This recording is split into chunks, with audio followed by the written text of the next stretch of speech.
As most of you are probably not aware, the word doctor actually comes from the Latin word docere, which means to teach. And I think it is our ethical duty as healers and doctors to teach people the tenets of healthy living. Experts believe so far that the fight against cancer has been somewhat disappointing. The current stats, as Dr. Coe mentioned, suggest that cancer has now passed cardiovascular disease as the #1 cause of death in North America. And 2 out of 5 people will now end up having to fight cancer directly if statistics don't change. The question is why? Why is the incidence of cancer continue to rise?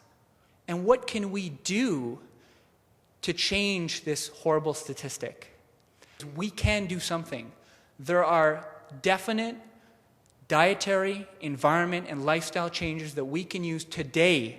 All of the things that I'll be discussing today can be used as prevention and as part of an integrative treatment in the active treatment of cancer under the proper guidance of a healthcare provider.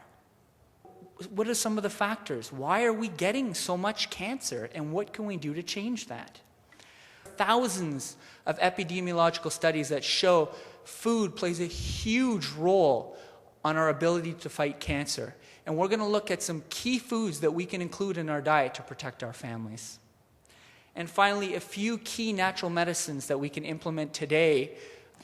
So what we're looking at is basically we've got damage to the DNA. And you can see here from the slide, viruses, radiation, chemicals, and carcinogens all contribute to what we call oxidative stress and damage to the DNA. Cancer is a complicated process, and it takes multiple biochemical changes for you to end up with a cancer. 10 to 20 years of damage before you end up with a full-blown diagnosis. Why even consider natural medicine? Well, if we look here, about 74% of all the conventional drugs either came from natural medicine or a derivative thereof. And natural medicine has the ability to work on a multitude of effects. So it's not like one medicine has one effect. It's one medicine has a plethora of different effects. And it's important for us to use that in our fight against cancer. This is a deadly, deadly disease, and we need to come at it from as many angles as possible. And natural medicine has the ability to come from many angles.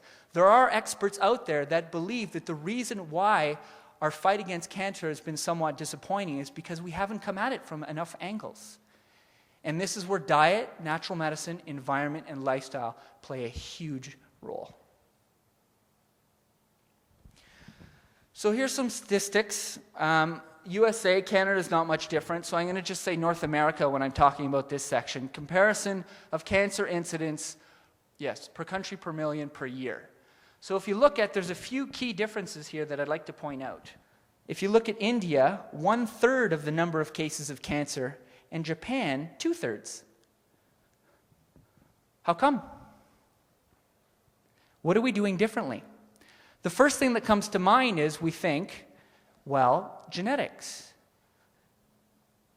So is this purely a genetic story?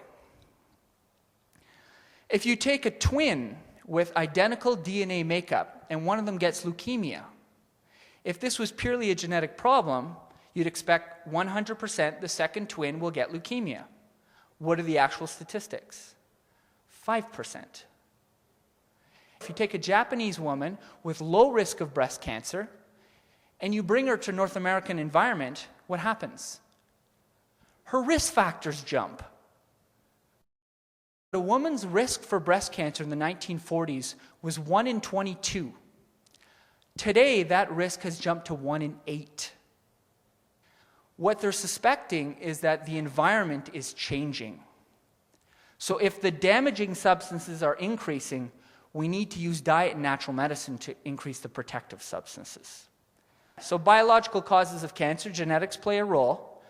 Free radicals, chronic inflammation, toxic exposure, and diet nutrient deficiencies. Every person has a different pathway on how they get cancer. So we'll talk about some of the foods that have been shown to be the reason why cancer is so much lower in some of these other areas of the world. Again, the more exposure we have, the more protection we need. So if somebody's sick, you ask the question, you step back and say, why is that patient sick? What caused them to get sick? Do not fear cancer. The human body is incredibly tough. Given the right nutrition, environment, and lifestyle, it will resist cancer for a lifetime.